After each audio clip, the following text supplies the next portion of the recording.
Aju FPV. അപ്പോൾ welcome to the drone talk show. Thank you. ഇത് FPV ആണെന്ന് എനിക്ക് അറിയില്ല. ഞാൻ അങ്ങനെ ഇതിന്റെ സിമുലേറ്റർ മൊബൈലിൽ കളിച്ചു. FPV ഫ്രീ റൈഡർ എന്ന് പറഞ്ഞൊരു ഗെയിം ഉണ്ട്. 8 years വെയിറ്റ് ചെയ്തിട്ടാണ് FPVയിലോട്ട് ഫസ്റ്റില് വരുന്നത്. ശരിക്കും ഒരു DJI പൈലറ്റിന് FPVയിലോട്ട് വരുന്ന സമയത്ത് എൻറ്റയർലി ഡിഫറെന്റ് ആണ്. Around 6000 hours. എനിക്ക് തന്നെ കൺഫ്യൂഷൻ ആയി, 6000 ആണോ?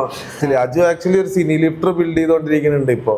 മാക്സിമം പേയ്മെന്റ് നമ്മൾ പറയുന്ന പേയ്മെന്റ് ഇട്ട് നമുക്ക് വർക്ക് എടുക്കുന്നുണ്ടെങ്കിൽ ആ ഔട്ട്പുട്ട് ക്വാളിറ്റിയും ടോപ്പ് ലെവലിൽ ആയിരിക്കും. അപ്പൊ എനിക്ക് ആ ടോപ്പ് ലെവലിൽ താഴോട്ട് താല്പര്യം ഇല്ലാത്തതുകൊണ്ട് ആ പേയ്മെന്റ് കറക്റ്റ് ഫിക്സ് ആയിട്ട്. FPV എന്ന് പറഞ്ഞാൽ അവാട്ടെ ആണ് എന്നാണ് എല്ലാവരും തെറ്റിദ്ധരിച്ച് വെച്ചിരിക്കുന്നത്. പക്ഷെ അവാട്ടയിൽ എടുക്കുന്ന ഷോട്ട്സ് അല്ല FPV ഷോട്ട്സ് എന്ന് പറയുന്നത്. രണ്ടും രണ്ടാണ്. അവാട്ടയും കൊണ്ട് ഷൂട്ടിന് വേണ്ടിട്ട് പോവാ ആൾക്കാര്.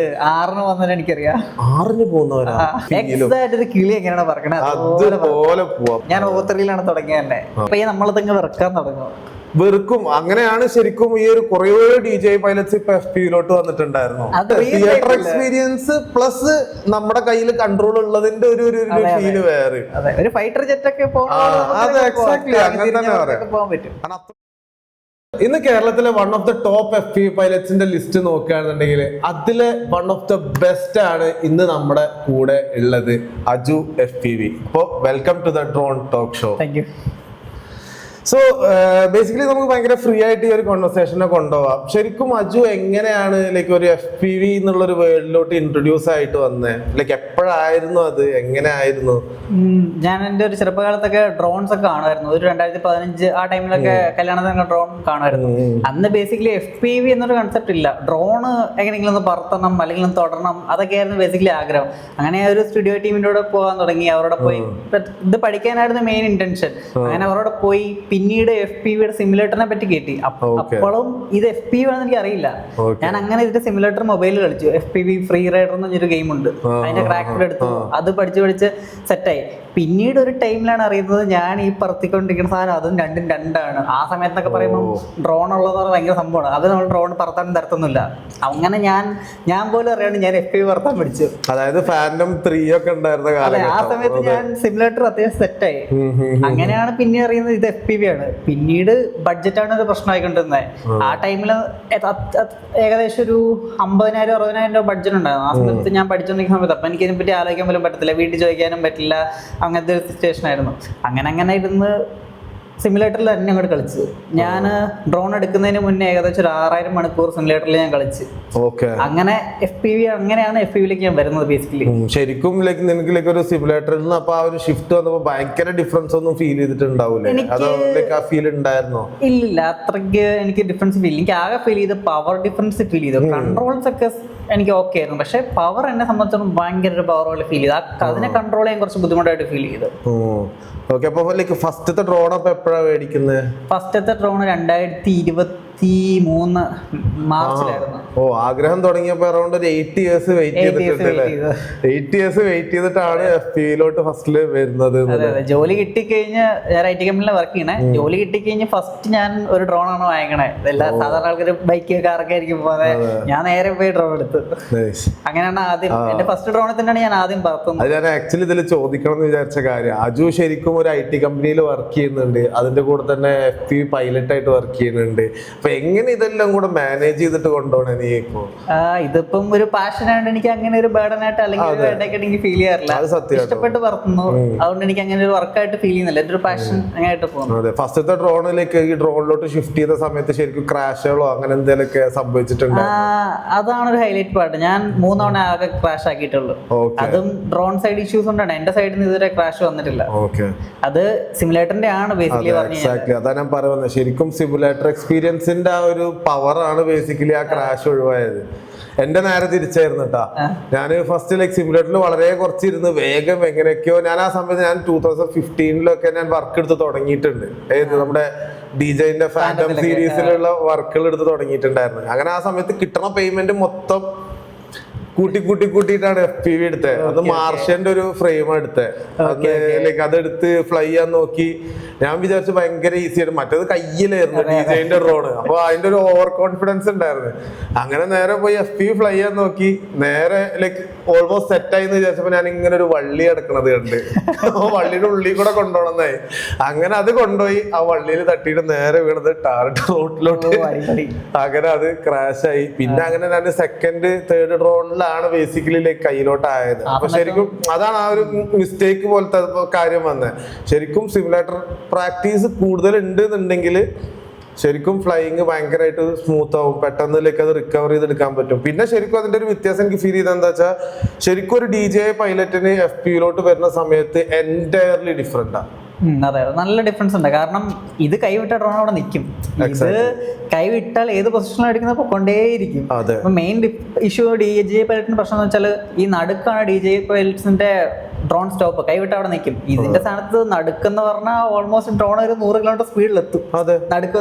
ബ്രേക്കിംഗ് നമ്മൾ വേണം ചെയ്യാൻ. മറ്റേതിലെന്ന് പറഞ്ഞാൽ നമ്മൾ കയ്യൊക്കെ എടുത്തു കഴിഞ്ഞാൽ ബ്രേക്ക് ആയി ബേസിക്കലി. പക്ഷെ ലൈക്ക് എന്താ വെച്ചാൽ FPVയിൽ വരുന്ന സമയത്ത് ആ ബ്രേക്കിംഗ് അടക്കം ഫുൾ ഡിഫറൻസാ. എന്നിട്ട് ലാസ്റ്റ് ഞാൻ എന്താ ചെയ്യുന്നതെന്ന് വെച്ച് കഴിഞ്ഞാല് ലൈക്ക് യൂഷ്വലി നമ്മൾ ലൈക്ക് തമ്പിലാണല്ലോ ഫ്ലൈ ചെയ്യുക. അത് മാറ്റിയിട്ട് തന്നെ FPV പ്രാക്ടീസ് ചെയ്യാൻ വേണ്ടിട്ട് പിഞ്ചിലായി. കാരണം എന്താ വെച്ച് കഴിഞ്ഞാല് പിച്ച് ചെയ്ത് ചെയ്യുന്ന സമയത്ത് അത് കുറച്ചുകൂടി ലൈക്ക് ആ ഒരു ഡിഫറൻഷിയേറ്റ് ചെയ്യാൻ, മസിൽ മെമ്മറിയിൽ ഡിഫറൻഷിയേറ്റ് ചെയ്യാൻ പറ്റുന്നുണ്ട്. ഇല്ലാന്നുണ്ടെങ്കിൽ ആ ഒരു DJIന്റെ ഫ്ലൈയിങ് ആണ് കയ്യിലോട്ട് വരിക. മെയിൻ റിസ്ക് ഫാക്ടർ എന്ന് വെച്ചാൽ ഇപ്പൊ DJI എന്ന് പറഞ്ഞാൽ ഇത്രേ തിരിയുള്ളൂ. 45 ഡിഗ്രി ആംഗിൾ കൂടുതൽ നമ്മൾ പിച്ച് ഫുള്ള് കൊടുത്താലും 45 ഡിഗ്രി നിൽക്കും. ഇപ്പൊ സൈഡിലോട്ടാണെങ്കിലും ബാക്കോട്ടാണെങ്കിലും ഇത് കൊടുക്കുന്ന വെച്ചാൽ ഇങ്ങനെ കറങ്ങിക്കൊണ്ടേയിരിക്കും. അതുപോലെ തന്നെ ഇപ്പൊ ഇങ്ങോട്ട് കറങ്ങി നമ്മൾ കൈ വിട്ട് കഴിഞ്ഞാൽ നേരെ വരില്ല. ഇവൻ അതേ സ്പോർട്സിൽ താഴോട്ട് പോകും. അതെ ശരിക്കും ലൈക്ക് ഞാൻ തുടങ്ങിയത് പറഞ്ഞാൽ ഒരു DJI പൈലറ്റ് ആയിട്ട് ലൈക്ക് അവിടെ നിന്നാണ് പിന്നെ ഷിഫ്റ്റ് ആയത്. അതിന്റെ മുന്നേ ലൈക്ക് പ്രൊജക്ട് ചെയ്തിട്ടുണ്ടെങ്കിലും അതും പിസോക്കിലാ ചെയ്തത്, FPV മോഡലല്ലായിരുന്നു. അപ്പൊ DJI പൈലറ്റിൽ നിന്ന് ശരിക്കും ഒരു FPV ട്രാൻസിഷൻ കുറച്ച് ടാസ്ക് ആയിരുന്നു. ആ ഫ്ലൈയിങ്ങിന്റെ ലൈക്ക് ഡിഫറൻസ് കാര്യങ്ങൾ നല്ല ടാസ്ക് ആയിരുന്നു അത് ബേസിക്കലി. എനിക്ക് ശരിക്കും ഫീൽ ചെയ്ത DJI എന്ന് പറയുമ്പോൾ കുറച്ചുകൂടെ ലൈക്ക് എന്താ പറയാ ഭയങ്കര ഈസിയാ കാര്യങ്ങള്. ഒന്നും ടെൻഷൻ ആവാനുള്ളതില്ല. അവൻ തന്നെ പരിപാടിയൊക്കെ നോക്കി ചെയ്തോളൂ. പക്ഷെ FPVയുടെ കാര്യത്തിൽ വരുന്ന സമയത്ത് എന്താന്ന് വെച്ച് കഴിഞ്ഞാൽ ലൈക്ക് ആ ഒരു വയറിങ്ങിന്റെ കോംപ്ലിക്കേഷൻ നമ്മൾ ബിൽഡ് ചെയ്യണം. എന്നിട്ട് അതിലെന്തെങ്കിലും ഫേംവെയർ ഇഷ്യൂസ് ഉണ്ടാവും, എന്തെങ്കിലും ഒരു എറർ വരുന്നുണ്ടാവും. അങ്ങനെ ഞാൻ ശരിക്കും ഫസ്റ്റ് ലെവലിൽ കുറെ പെട്ടുപോയിട്ടുണ്ടായിരുന്നു. നിനക്ക് ലൈക്ക് അപ്പൊ FPV ബിൽഡ് ചെയ്യണതൊക്കെ എങ്ങനെയാ? അപ്പോ ലൈക്ക് നിനക്കൊരു സപ്പോർട്ടും കാര്യങ്ങളൊക്കെ ഉണ്ടായിട്ട് തന്നെ ആയിരുന്നു ശരിക്കും ലൈക്ക് എങ്ങനെ? എന്റെ ഒരു ഫ്രണ്ട് ഉണ്ടായിരുന്നു, നിങ്ങൾ ചിലപ്പോ കണ്ടിട്ടുണ്ടാവും, ഒരു പയ്യനിടയ്ക്ക് വൈറലായിട്ടുണ്ട് നന്നായിട്ട്. ഡ്രോൺ എറിഞ്ഞിട്ട് അത് തിരിച്ചു പിടിക്കുന്നൊക്കെ പറഞ്ഞിട്ട് അങ്ങനെ കുറച്ച് വീഡിയോസ് ഉണ്ട് ഡെവലോണിക്സ്. അപ്പം ഞങ്ങള് കോളേജിൽ തൊട്ട് ഞങ്ങൾ ഒരുമിച്ചായിരുന്നു. അവൻ നിസ്സാര ഫ്ലൈയിങ് പൊളിയാണ്. അപ്പൊ അവനുണ്ടായിരുന്നു സ്റ്റാർട്ടിങ് സമയത്തൊക്കെ. അപ്പൊ അവൻ കുറെ സപ്പോർട്ട് ഉണ്ടായിരുന്നു. അവന്റെ ഒരു ഗൈഡൻസ് എനിക്ക് ഉള്ളതുകൊണ്ടാണ് എനിക്ക് പ്രോപ്പർ ആയിട്ടൊരു ട്രാക്കിലേക്ക് വരാൻ പറ്റിയത്. അപ്പൊ അങ്ങനെ ഒരു ട്രാക്കിംഗ് ഇല്ലായിരുന്നെങ്കിൽ ഞാൻ തന്നെ ഡ്രോൺ ഉണ്ടാക്കിയേനെ. അപ്പൊ തന്നെ കുറെ കോംപ്ലിക്കേഷൻ ഉണ്ട് ഫസ്റ്റ് ടൈം. ഇപ്പൊ ഞാൻ ഇലക്ട്രോണിക്സ് ബാക്ക്ഗ്രൗണ്ട് ആണ്, സ്റ്റിൽ അതിൽ കുറെ കാര്യങ്ങൾ എനിക്ക് പുതിയതാണ്. അപ്പൊ അത് അറിയാണ്ട് ചെയ്തിട്ടുണ്ടായിരുന്ന ഓഫ്കോഴ്സ് എനിക്ക് ഇഷ്യൂസ് തന്നെ, എനിക്ക് ഇത്രയും പെട്ടെന്ന് ഗ്രോ ചെയ്യാൻ പറ്റുന്നുണ്ടാവില്ല. അപ്പൊ അങ്ങനെയുള്ളതുകൊണ്ട് എനിക്ക് ഭയങ്കര ഹെൽപ്ഫുൾ ആയിരുന്നു. കുറെ കാര്യങ്ങള് നമ്മള് ശ്രദ്ധിക്കാത്ത കുറെ കാര്യങ്ങളുണ്ട്.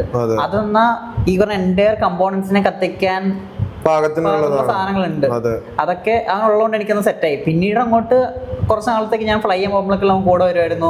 എന്റെ ഫ്ലൈയിങ്ങിന് ഓരോ ഷോർട്സ് ഒക്കെ അവൻ പറഞ്ഞിരുന്നുണ്ടായിരുന്നു. പിന്നെ അത് മാത്രമല്ല, ഫ്ലൈ ചെയ്യുന്ന സമയത്ത് ഗോഗിൾസ് വെക്കുമല്ലോ, ഗോഗിൾസിലെ സിഗ്നൽസ് ഒന്ന് രണ്ട് നോക്കിയാൽ പോരാ, അതൊക്കെ നോക്കണം. ബാറ്ററി വോൾട്ടേജ്, ഗോഗിൾസിന്റെ സിഗ്നല്, റിമോട്ടിന്റെ സിഗ്നല്, അതുപോലെ തന്നെ വേറെ എന്തെങ്കിലും ഒക്കെ വാർണിംഗ്സ് വരുന്നുണ്ടെങ്കിൽ. അപ്പൊ ഇതൊക്കെ ഒരു നൂബി എന്നുള്ള നിലയിൽ പോവുകയാണെങ്കിൽ ഇതൊക്കെ നമ്മൾ തന്നെ എടുത്തിട്ടുള്ള സാധനമാണ്. നമ്മൾ ഇട്ടിട്ട് അവിടെ വരത്തോലും ഇല്ല. അതൊക്കെ കാർത്തിക് ഉണ്ടായിരുന്നോണ്ട് എനിക്ക് കുറച്ചുകൂടി എളുപ്പമായിരുന്നു അല്ലേ? ഞാൻ എന്റെ കേസ് നേരെ തിരിച്ചായിരുന്നു. ആ സമയത്തിലേക്ക് എനിക്ക് ആരെയും അറിയണുണ്ടായിരുന്നില്ല. ലൈക്ക് FPVയിൽ ഇറങ്ങിയാൻ വേണം, പക്ഷെ ആരെയും അറിയത്തില്ല.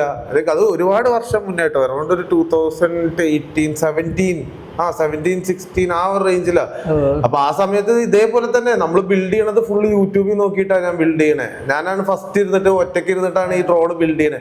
എത്ര ബിൽഡ് ചെയ്താലും ഇതിനെന്തെങ്കിലും എറർ ഉണ്ടാവും. അങ്ങനെ കുടുങ്ങിണ്ട് FPV ഉണ്ട്.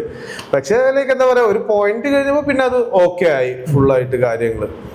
ശരിക്കും അതാണ് ലൈക്ക് ഒരു നിനക്കൊരു ഏകദേശം ഒരു ട്രാൻസിഷന് എത്ര ടൈം എടുത്തിട്ടുണ്ടായിരുന്നു ലൈക്ക് ഒരു പ്രോ മോഡിലോട്ട്? ലൈക്ക് അതായത് ഇപ്പൊ നീ അറൌണ്ട് ഞാൻ പറഞ്ഞു ഇപ്പൊ എത്ര അറൌണ്ട് എത്ര ഹവേഴ്സ് ആയിരുന്നു? 6,000. അതെ, അറൌണ്ട് 6,000 ഹവേഴ്സ്. എനിക്ക് തന്നെ കൺഫ്യൂഷൻ ആയി 6,000 ആണോ 6,000 ഹവേഴ്സിന്റെ ഫ്ലൈയിങ്. അത് കഴിഞ്ഞ് ലൈക്ക് നീ ഒരു ഡ്രോണിലോട്ട് ഫ്ലൈ ചെയ്യാൻ തുടങ്ങി. ഡ്രോണിൽ ഫ്ലൈ ചെയ്യാൻ തുടങ്ങിയിട്ട് നിനക്ക് ശരിക്കും എത്ര ടൈം എടുത്തു ഒരു പ്രോ മോഡിലോട്ട് എത്താൻ വേണ്ടിട്ട്?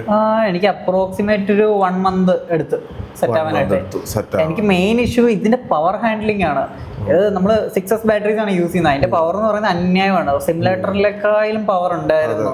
അത് കൺട്രോൾ ചെയ്യാനുള്ള ടൈം ഇപ്പം ഒരു 1 month ഒക്കെ കഴിഞ്ഞപ്പോഴത്തേക്കും തന്നെ കയ്യിൽ വരാൻ തുടങ്ങി. പിന്നെ എനിക്ക് പാടുള്ള കാര്യങ്ങൾ ഞാൻ റിപ്പീറ്റ് ചെയ്യാൻ തുടങ്ങി.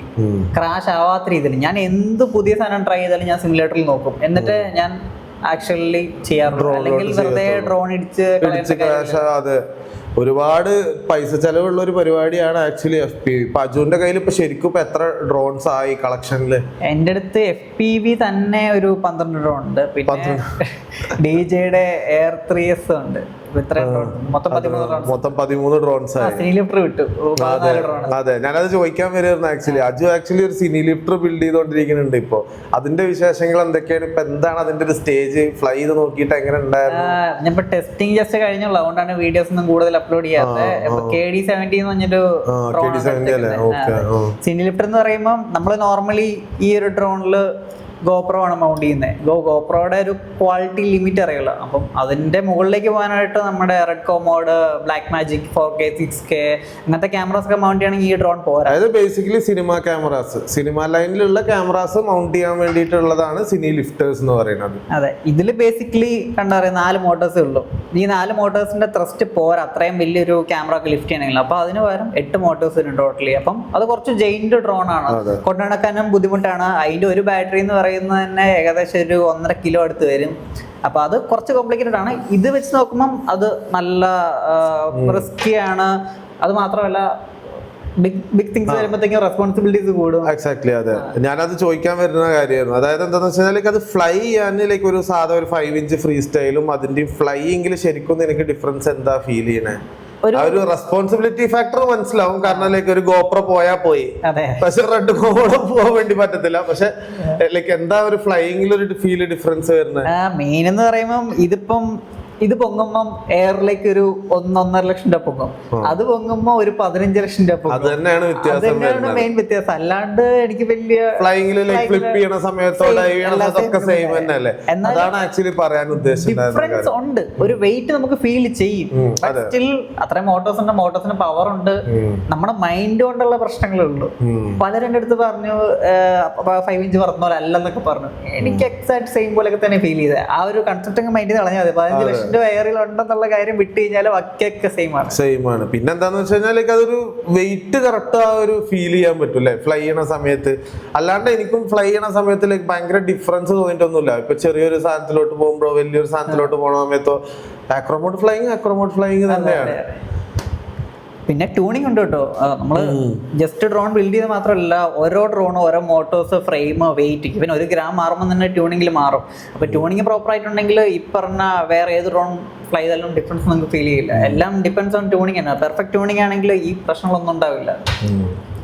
പിന്നെ അജുവിന്റെ ഒരു ബെസ്റ്റ് തിങ് ആയിട്ട് എനിക്ക് ഫീൽ ചെയ്തിട്ടുള്ളതെന്ന് പറഞ്ഞാൽ അജുവിന്റെ പേയ്മെന്റ് ആണ്. അജുവിന്റെ പേയ്മെന്റിലേ വർക്കിന് പോകാറുള്ളൂ. ആ പേയ്മെന്റ് അജു കുറക്കാറുമില്ല. ആ പേയ്മെന്റിനുള്ള വർക്ക് അജു എടുക്കുകയും ചെയ്യും. അപ്പൊ ശരിക്കും അത് അങ്ങനെ ആ ഒരു പേയ്മെന്റിന്റെ ടാസ്ക് എനിക്കറിയാം ഭയങ്കര ബുദ്ധിമുട്ടുണ്ടാവും എന്നുള്ളത് അറിയാം. ഓക്കെ, ആ ഒരു പേയ്മെന്റ് കീപ്പപ്പ് ചെയ്ത് പോകാൻ ഭയങ്കര ബുദ്ധിമുട്ടാണ്. കാരണം എന്താ, നമ്മളെ ചുറ്റോറുള്ള ആൾക്കാരൊക്കെ തന്നെ ആ പേയ്മെന്റ് കുറച്ചിട്ട് വർക്കിന് പോകണത് നമുക്ക് കാണാൻ വേണ്ടിയിട്ട് സാധിക്കുകയും ചെയ്യും. ഞാൻ അതിൽ കൂടെ കടന്നു പോയിട്ടുള്ള ഒരു വ്യക്തിയാണ്. പക്ഷെ എപ്പോഴും എന്താന്ന് വെച്ച് കഴിഞ്ഞാൽ നമ്മുടെ ഒരു പേയ്മെന്റ് കീപ്പ് ചെയ്യുക, അത് നമ്മുടെ ഒരു ക്വാളിറ്റിയാണ്. ആ ക്വാളിറ്റിയിലുള്ള വർക്ക് ഔട്ട്പുട്ട് വേണ്ട പ്രൊഡക്ഷൻ കമ്പനീസിന്റെ വർക്ക് ചെയ്താൽ മതി. അല്ലാണ്ട് അതിലേക്ക് ഒരു പേയ്മെന്റ് കുറവ് വർക്കുള്ള പോണ സ്ഥലത്തേക്ക് ആ ക്വാളിറ്റി ഒരിക്കലും എക്സ്പെക്ട് ചെയ്യാൻ വേണ്ടി പറ്റത്തില്ല. ഞാൻ വർക്ക് ചെയ്യുന്ന സമയത്ത് ഞാൻ എന്റെ പേയ്മെന്റ് ഒരു കാരണവശാലും ഞാൻ ചവിട്ടാറില്ലായിരുന്നു. അങ്ങനെ 6-ന് പോകും 5-ന് പോകും എന്നൊക്കെ പറയുന്ന ആൾക്കാരുണ്ടായിരുന്നു. പക്ഷെ വേണ്ട, വർക്ക് എടുക്കണ്ട. പക്ഷെ ആ ആറ്റിറ്റ്യൂഡിൽ നിൽക്കാൻ ആസ് എ ഡ്രോൺ പൈലറ്റ് അല്ലെങ്കിൽ ഒരു ഫ്രീലാൻസർ നല്ല ബുദ്ധിമുട്ട് തന്നെയാണ്. അപ്പൊ ശരിക്കും അജു അത് എങ്ങനെ മെയിൻറ്റെയിൻ ചെയ്യണത്? ശരിക്കും ഞാൻ അനുഭവിച്ചിരുന്ന ആ ഒരു ബുദ്ധിമുട്ടൊക്കെ തന്നെ അജു ഇപ്പോഴും അനുഭവിക്കുന്നുണ്ടോ? അത് ആക്ച്വലി മെയിൻ ആയിട്ട് വരുമ്പോഴത്തേക്കും വലിയ വലിയ പ്രൊഡക്ഷൻ കമ്പനികൾ വരുമ്പോൾ അവർക്ക് പ്രശ്നമില്ല, അവർക്ക് ഷോർട്ടാണ് വേണ്ടത്. ചെറിയ ചെറിയ പ്രൊഡക്ഷൻ കമ്പനികൾ, ഇവന്റ് ടീംസ്, ഇവർക്ക് എന്തെങ്കിലും മതി. ഫസ്റ്റ് ഓഫ് ഓൾ അവർക്ക് എന്താ FPV ഷോട്ട് എന്ന് അറിയില്ല. ക്ലൈന്റ് എന്ന് പറയും FPV വേണമെന്ന് പറയും, ഇവർ മാക്സിമം ബഡ്ജറ്റ് കുറച്ചെടുക്കാൻ നോക്കും. അപ്പൊ നമ്മൾ പറയും ഇതൊക്കെയാണ് സംഭവം, നിങ്ങൾക്ക് ഈ ഒരു ഡ്രോണിൽ എൻ്റെ പ്രൊഫൈൽ ഞാൻ കാണിച്ചു കൊടുക്കും, ഈ ഒരു ഔട്ട്പുട്ട് വേണമെന്നുണ്ടെങ്കിൽ എനിക്ക് ഈ ഒരു പേയ്മെന്റ് കിട്ടണം, അല്ലെങ്കിൽ എനിക്ക് റിസ്ക് ആണ്. ഇത് ഡ്രോൺ എന്ന് പറയുന്ന സാധനം അറിയാലോ, ഒരു സെൻസറും കാര്യങ്ങളും ഒന്നും ഇല്ലല്ലോ, നമ്മളാണ് ഫുള്ള് കൺട്രോൾ ചെയ്യേണ്ടത്. ഇപ്പൊ എവിടെയെങ്കിലും പോയി ഇടിച്ച് കഴിഞ്ഞിട്ടുണ്ടെങ്കിൽ ആ നഷ്ടം ഞാൻ സഹിക്കണം. അത് ഫസ്റ്റ് തിങ്. സെക്കൻഡ്, എന്റെ സ്കില്ല് നമ്മൾ ഇത്രയും നാൾ കൊണ്ട് പഠിച്ച് അത്ര കഷ്ടപ്പെട്ട് സെറ്റ് ചെയ്ത സംഭവം, പരിപാടി അത്ര എളുപ്പമല്ല. അങ്ങനെ ഒരു സംഭവം ഞാൻ ഔട്ട്പുട്ട് കൊടുക്കുമ്പോൾ എന്താണ് ഈ പേയ്മെന്റ് നമ്മൾ വാങ്ങിച്ചിരിക്കണം. അല്ലാണ്ട് പേയ്മെന്റ് സപ്പോസ് ഇപ്പൊ ഞാൻ വിചാരിക്കണം ഞാനിപ്പോ ഒരു 30,000 20 അല്ലെങ്കിൽ 10,000 പോവാണ്, അപ്പൊ എന്റെ മനസ്സിലുണ്ടോ ഡ്രോൺ ക്രാഷ് ആക്കരുത്. അപ്പം അങ്ങനെ എന്റെ മൈൻഡ് വരുമ്പോൾ ഞാൻ എന്റെ ഡ്രോണിന്റെ സേഫ് സൈഡ് നോക്കിയിട്ടേ കളിക്കത്തുള്ളൂ. അപ്പം ഷോട്ടിന്റെ ക്വാളിറ്റിയിൽ അവിടെ സിഗ്നിഫിക്കന്റ് ആയിട്ടുള്ള പ്രശ്നങ്ങളുണ്ടാവും ഉറപ്പായിട്ടും. മാക്സിമം പേയ്മെന്റ് നമ്മൾ പറയുന്ന പേയ്മെന്റ് ഇട്ട് നമുക്ക് വർക്ക് എടുക്കുന്നുണ്ടെങ്കിൽ ആ ഔട്ട്പുട്ട് ക്വാളിറ്റിയും ടോപ്പ് ലെവലിന് ആയിരിക്കും. അപ്പൊ എനിക്ക് ആ ടോപ്പ് ലെവലിൽ നിന്ന് താഴോട്ട് താല്പര്യം ഇല്ലാത്തതുകൊണ്ട് ആ പേയ്മെന്റ് അല്ലെങ്കിൽ ഞാൻ പറയും വേറെ ആളെ നോക്കിക്കോളാം എന്നുള്ള രീതിയിൽ പറയും. അതെ, അല്ലെങ്കിൽ നമ്മൾ തന്നെ സജസ്റ്റ് ചെയ്ത് കൊടുക്കുകയും ചെയ്യും. പക്ഷെ അതിൽ ശരിക്കും എന്താ വ്യത്യാസം എന്ന് വെച്ച് കഴിഞ്ഞാൽ ഈ പേയ്മെന്റ് ഇപ്പൊ ഒരു 25K 30K ആണ് പേയ്മെന്റ് അജു മേടിക്കുന്നത്. അപ്പൊ ആ സമയത്ത് എന്താണ് അതിന്റെ ഒരു വ്യത്യാസം എന്ന് പറഞ്ഞു കഴിഞ്ഞാൽ അജു പറത്തുന്നത് അവാട്ട അല്ല, അജു പറത്തുന്നത് മാനുവൽ ഡ്രോൺസ് ആണ്. ഇപ്പോ ഇന്ന് ഇൻഡസ്ട്രിയിൽ എല്ലാവരുടെയും വിചാരം എന്ന് പറഞ്ഞു കഴിഞ്ഞാൽ FPV എന്ന് പറഞ്ഞു കഴിഞ്ഞാൽ അവാട്ടയാണ് എന്നാണ് എല്ലാവരും തെറ്റിദ്ധരിച്ച് വെച്ചിരിക്കുന്നത്. പക്ഷെ അവാട്ടയിൽ എടുക്കുന്ന ഷോട്ട്സ് അല്ല FPV ഷോട്ട്സ് എന്ന് പറയുന്നത്. അവാട്ട ശരിക്കും പറഞ്ഞ ഒരു ഹൈബ്രിഡ് കൈൻഡ് ഓഫ് ഡ്രോണാ. അതായത് ലൈക്ക് ഒരു നോർമൽ ഡ്രോണിന്റെ FPVയുടെയും ഒരു ഇടയിലുള്ള ഒരു സങ്കരനാണ് ശരിക്കും അവാട്ട എന്ന് പറയുന്നത്. പക്ഷെ എന്താന്ന് വെച്ച് കഴിഞ്ഞാൽ മെയിൻലി പ്രൊഡക്ഷൻ കമ്പനീസിന്റെ ഒക്കെ ഒരു തെറ്റിദ്ധാരണ എന്ന് പറഞ്ഞാൽ അതാണ് FPV എന്നാണ് ചിന്തിച്ചു വെച്ചിരിക്കുന്നത്. അവാട്ട 15,000 രൂപക്ക് വർക്കിന് പോയി കഴിഞ്ഞാൽ പ്രശ്നമില്ല. കാരണം എന്താ, അതിന് അൾട്ടിറ്റ്യൂഡ് ഹോൾഡ് ഉണ്ട്, സെൻസേഴ്സ് ഉണ്ട്, എന്തെങ്കിലും ഒരു പ്രശ്നം വന്ന ഒരു സ്വിച്ച് ഇട്ടാൽ നിൽക്കും അവിടെ. പക്ഷെ മാനുവൽ FPV ഡ്രോൺസ് ആണ് ശരിക്കുള്ള FPV. അതിലാണ് നമുക്ക് ശരിക്കുള്ള FPV ഷോട്ട്സ് എടുക്കാൻ വേണ്ടിയിട്ട് പറ്റുക. അപ്പോൾ അത് ചെയ്യണ സമയത്ത് അതിൻ്റെതായ പേയ്മെന്റുകൾ എന്തായാലും ഉണ്ടാവും. യൂഷ്വലി ഒരു 25K to 30K and even like 90K മേടിക്കുന്ന ആൾക്കാർ വരെ അറിയാം. അപ്പോൾ ബേസിക്കലി അത് ഡിപ്പെൻഡ്സ് അപ്പോൺ നമ്മുടെ എന്താ പറയാ, നമ്മുടെ സ്കില്ല്, എക്സ്പീരിയൻസ്, എഫേർട്ട്, പിന്നെ റിസ്ക് എടുക്കുക. ബേസിക്കലി ഹ്യൂജ് റിസ്ക് ആണ് FPV ഡ്രോൺസിൽ എടുക്കുന്നത്. കാരണം ഒന്നുമില്ല ഇതില്, ഒരു സെൻസർ പോലും ഇല്ല. അപ്പൊ അത് അതിന്റെ വഴിക്ക് പോവും. ചിലപ്പോ വാട്ടർ ഡാമേജ് ആവാം, ചിലപ്പോ കാണാതെ ആവാം, ഫുള്ളായിട്ട് ചിലപ്പോ പറന്നു പോയേക്കാം. അയ്യോ, ഒരു ഞങ്ങളിപ്പോ എടുത്തിട്ട് മീറ്റിയോറൊക്കെ അത് ഫസ്റ്റ് ഫ്ലൈറ്റ് ആണ്. അത് ആം ചെയ്ത് ടേക്ക് ഓഫ് ചെയ്തതേ ഓർമ്മയുള്ളൂ, പിന്നെ അത് കണ്ടിട്ടില്ല, പറന്നുപോയി. അത് പക്ഷെ 15,000 രൂപയുടെ ഡ്രോണേ ഉള്ളൂ.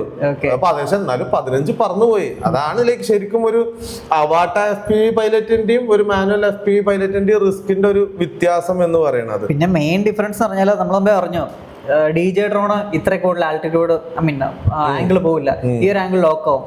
FPV എന്ന് പറയുന്നത് ഇങ്ങനെയൊക്കെ പോകും. ഇപ്പൊ ഞാൻ കണ്ടിട്ടുള്ള മിക്ക അവാറ്റ പൈലറ്റ്സും ചെയ്യുന്ന വെച്ചാല് നോർമൽ ഡ്രോണ് അവാറ്റയിൽ പറത്തും, അതായത് അതേ ഷോട്ട് തന്നെ, പക്ഷെ ഡ്രോൺ മാറി. അതിനൊരു പുതിയ സാധനം ഇറങ്ങിയിട്ടുണ്ട്, മോഷൻ കൺട്രോളർ. അതെ എന്നെ എളുപ്പമുള്ള പരിപാടി അതറിയോ, ഇങ്ങനെ കാണിച്ചു ആ പരിപാടി ക്ലിയർ. ഈ ഡിജയുടെ ആടിനകത്തൊക്കെ ഈ സാധനം വെച്ചിട്ട് FPV ഷോട്ട്സ് ആണ് അവർ കാണിക്കുന്നത്. ആൾക്കാർക്ക് മനസ്സിലാവുന്നില്ല അത് ഫേക്ക് ചെയ്തേക്കുന്ന ഷോട്ട്സ്. അത് പക്ഷെ ലൈക്ക് അതൊരു അടിപൊളി ടെക് തന്നെയാണ്. പക്ഷെ എന്താ പറഞ്ഞു വരുന്നത് എന്താന്ന് വെച്ച് കഴിഞ്ഞാൽ ഒരു നോർമൽ FPV അല്ലെങ്കിൽ ഒരു എന്താ പറയാ സങ്കരനം FPV ഒരു മാനുവൽ FPV തമ്മിലുള്ള വ്യത്യാസമാണ് ആക്ച്വലി പറഞ്ഞു രണ്ടും രണ്ടാണ്. ഡിഫറെന്റ്. അതെ, അതാണ് അതിന്റെ ഒരു കാര്യങ്ങള്. കുറെ തെറ്റിദ്ധാരണ ഉണ്ട് ഫീൽഡില്, ഒരുപാട് തെറ്റിദ്ധാരണ ഉണ്ട്. ലൈക്ക് അതുകൊണ്ടാണ് ശരിക്കും നമ്മളിപ്പോ ഒരു 25K പറഞ്ഞു കഴിഞ്ഞാല് ഇല്ല ബ്രോ അത്ര ബഡ്ജറ്റ് ഇല്ല, അതിനൊക്കെ ബഡ്ജറ്റ് കുറവുള്ള ആൾക്കാരുണ്ട്. അപ്പൊ നമ്മൾ ചോദിക്കുന്നത് ഞാനിപ്പോ കാണുന്നതാണ് ലൈക്ക് 10K അവാട്ടം കൊണ്ട് ഷൂട്ടിന് വേണ്ടിട്ട് പോവുക ആൾക്കാര്. 6 വന്നാൽ എനിക്കറിയാം, 6 പോകുന്നവരാ. അവനൊക്കെ ഒരു ക്രാഷ് കിട്ടണം എന്നാലേ അവൻ പഠിക്കുള്ളൂ. അപ്പൊ ബേസിക്കലി എന്താ വെച്ചാൽ 6000 രൂപ ചിലപ്പോ ഞാൻ എന്താണെന്ന് അറിയോ, സാധാ ഡ്രോണിന്റെ കൂടെ ഒരു FPV ഷോട്ട് ഫ്രീ എന്നൊക്കെ പറഞ്ഞിട്ട് ചിലപ്പോ കാണേണ്ടി വരും. അതാണ് സിറ്റുവേഷൻ. പക്ഷെ എന്താണെന്ന് അറിയോ ജോ, ഞാനിലേക്ക് ഒരു 2015 തൊട്ടിട്ട് ഇതിന്റെ വർക്കുകൾ എടുക്കണതാണ്. പക്ഷെ ഞാൻ പഠിച്ചിട്ടുള്ള ഒരു കാര്യം എന്താ വെച്ച് കഴിഞ്ഞാല് അന്നും വില കുറച്ചെടുക്കുന്നവരും വില കൂട്ടിയെടുക്കുന്നവരും ഉണ്ട്. വില കൂട്ടിയെടുക്കുന്നവർക്ക് ലൈക്ക് ഒരു കുറച്ച് നമ്പർ ഓഫ് വർക്കുകൾ കുറയെങ്കിലും വരുന്ന വർക്കുകൾ നല്ല ക്വാളിറ്റി ഉണ്ടാവും. ആ വർക്ക് ചെയ്യുന്ന സമയത്ത് ഒരു പേഴ്സണൽ ഹാപ്പിനെസ് വരും. അങ്ങനത്തെ വർക്ക് നീ ചൂസ് ചെയ്യണതാണ് അതിന്റെ ഒരു ശരി. ബേസിക്കലി നമ്മൾ കുറഞ്ഞ വർക്കിന് പോയി നമ്മളൊരു വർക്ക് എടുത്തു, പക്ഷെ അതിന്റെ ഔട്ട്പുട്ട് നന്നായിട്ട് കൊടുക്കാൻ പറ്റിയില്ലെങ്കിൽ നാളെ നമുക്ക് തന്നെയല്ലേ അതിന്റെ കേട്. അല്ലെങ്കിൽ പറയാം അവനെ വിളിച്ച് എത്ര കിട്ടത്തുള്ളൂ എന്നുള്ളൊരു സാധനം വരും. നമ്മളുടെ ക്വാളിറ്റി പറഞ്ഞിട്ടുള്ള ഒരു പരിപാടിക്ക് നമുക്ക് വേണ്ട. അതെ, കുറച്ചു കാലം സഹിച്ചാലും. അതെ അതെ അതെ. പിന്നെ എനിക്ക് തോന്നുന്നു ലൈക്ക് ഒരു 2-3 മന്ത്സും കൂടിയേ ഉള്ളൂ അവാട്ട FPVന്റെ കാലഘട്ടം. എല്ലാവർക്കും മനസ്സിലായി തുടങ്ങി. ഇപ്പൊ പ്രൊഡക്ഷൻ കമ്പനിയിൽ നിന്നൊക്കെ ആക്ച്വലി വർക്കിന് വേണ്ടിയിട്ട് വിളിക്കുന്ന സമയത്ത് എടുത്തു പറയുന്നുണ്ട് ലൈക്ക് മാനുവൽ FPVയിലോട്ട് പോവാ, അല്ലെങ്കിൽ ലൈക്ക് മാനുവൽ FPV ആണോ അതോ അവാട്ട പൈലറ്റ് ആണോ, അങ്ങനെ ശരിക്കും എടുത്ത് ചോദിക്കാൻ തുടങ്ങിയിട്ടുണ്ട്. അത് ആക്ച്വലി നല്ലൊരു പോസിറ്റീവ് സൈൻ ആണ് കേട്ടോ. ആൾക്കാർക്ക് അതിന്റെ ഡിഫറൻസ് മനസ്സിലായി തുടങ്ങി. പിന്നെ ഇതാണ് ലൈക്ക് അവാട്ട ഭയങ്കര ഫോർ എ ബിഗിനർ അല്ലെങ്കിൽ ഒരു ഹോബിയിസ്റ്റിനാണെങ്കിൽ സംഭവം ഓക്കെ. പക്ഷേ ഈ അവാറ്റിൽ പറത്താൻ പറ്റില്ലെന്ന് പറയാൻ പറ്റില്ല, പറത്താൻ പറ്റും. പക്ഷെ ഈ കസ്റ്റമേർഡ് പറത്തുന്നേക്കാളും പാടാണ് അവാറ്റയിൽ ഈ പറഞ്ഞ പ്രോ മോഡൽ പറത്താനായിട്ട്.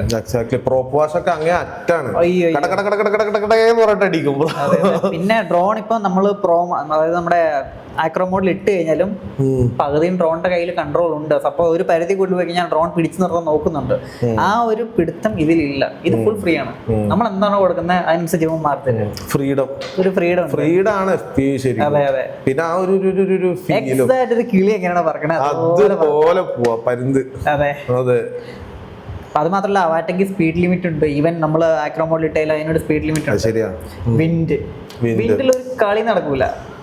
ചെറിയ കാറ്റുണ്ടെങ്കിലും അവാറ്റ ആ വഴിക്ക് അങ്ങോട്ട്. എന്തിനേറെ ഒരു ക്രാഷ് ആയാൽ മതി. അവാട്ട 1 ഓക്കെ ആയിരുന്നു കേട്ടോ. അവാട്ട 1ലേക്ക് ഞാൻ ഒരു 2nd ഫ്ലോറിൽ നിന്നൊക്കെ ക്രാഷ് ആക്കി താഴെ വീണിട്ട് പോലും ഞാൻ ഗിംബൽ ഇങ്ങനെ പിടിച്ചിട്ടിട്ട് അത് റെഡിയായി. അവാട്ട 1 ആ ക്വാളിറ്റി ഉണ്ടായിരുന്നു. പക്ഷെ അവാട്ട 2 ക്രാഷ് ആയാൽ തീർന്നു. ഒറ്റ ബോഡിയാ, സിംഗിൾ ബോഡിയാ. അവാട്ട 1 ഒക്കെ ലൈക്ക് 3 ലെയർ അല്ലേ വരുന്നത് അത്. പക്ഷെ ഈ അവാട്ട 2 ബേസിക്കലി ലൈക്ക് ആ ഡക്ട് ഒക്കെ ലൈക്ക് ആദ്യം ഞെളുക്കുന്നത് ഡക്റ്റാ. പിന്നെ വാട്ടർ ഡാമേജ് വന്നു കഴിഞ്ഞാൽ മിനിമം ഒരു 35 to 40K അതിന്റെ ബോർഡിന് മാത്രം വരുന്നുണ്ട്. അതെല്ലാ സിറ്റുവേഷനും റെഡിയാക്കാൻ പറ്റണമെന്നല്ല, ചില സിറ്റുവേഷനിൽ പോയി തീർന്ന്. അതെ. പക്ഷെ നേരെ മറിച്ച് മാനുവൽ FPVs ആണെന്നുണ്ടെങ്കിൽ വാട്ടർ പ്രൂഫ് ചെയ്താൽ മതി. ഇനി ഇൻ കേസ് ഇടിച്ചിട്ട് ഒരു മോട്ടർ പോയിന്നുണ്ടെങ്കിൽ ഒരു 1500-2000 മാക്സിമം വരുന്നുള്ളൂ ഒരു മോട്ടറിന്.